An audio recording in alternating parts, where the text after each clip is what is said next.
Let's start reading too many Congressional Budget Office reports and ignore the lessons of history. And there's an old saying that if you ignore the lessons of history, you're doomed to repeat it.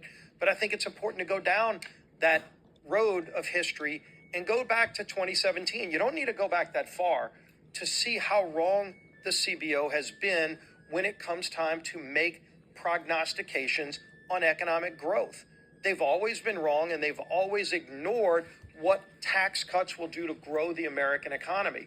In 2017, when we started this process, when President Trump came in and said, we're going to make America competitive again, we were at a 35% corporate rate, and we were losing jobs all across the globe.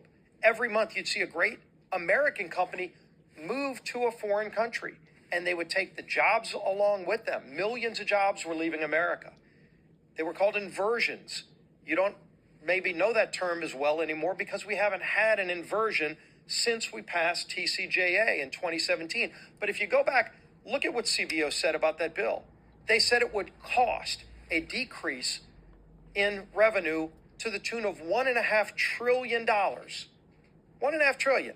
Now you go look at the numbers, they were off by more than $1.5 trillion. Because what they left out of that report, just like they're leaving it out when we cut taxes, is that businesses started growing. They started giving pay raises to their workers. They hired millions more people.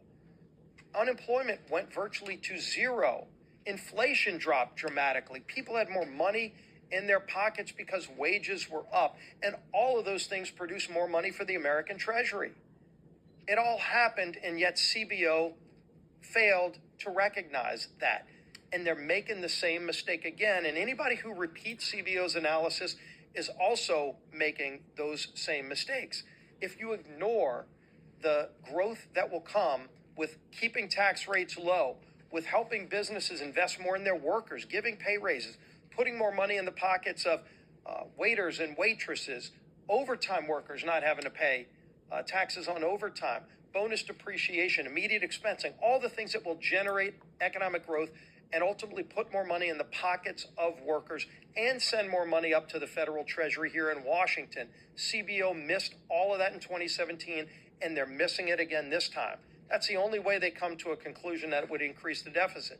This bill will actually reduce the deficit if you recognize the historical economic growth that has always been there. To say you're going to get 1.8% growth, at a minimum, we think you can get 2.5% to 4% growth. Scott Bessent, the Treasury Secretary, says over 4% economic growth. So I get that, we've got to play by the rules of the referee, but the referee's been wrong. We got a referee that tries to sack our quarterback a lot, and yet we still manage to play by those rules and deliver for the American people, because when this bill is passed and signed into law, hopefully by July 4th, when the Senate does their work, you're going to see economic growth in this country like we haven't seen in generations, meaning more pay in the pockets of workers, and you're going to see more Treasury money coming in because of the growth in the American economy. It's happened before, and it will happen again. We just need to keep moving forward, and the Senate's got the bill now, and I'm confident they're going to move it on and ultimately back to us, to the president's desk. And finally, you saw yesterday, the White House sent the rescissions package. This is the first maybe of many.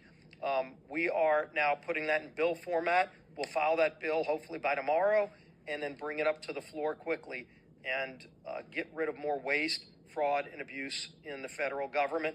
This will deal with, obviously, the abuses we all saw at USAID, NPR, and public broadcasting. So those are the things that are going to be in this rescissions package. We're going to continue working with President Trump to root out waste, fraud, and abuse and get the American economy turning around again.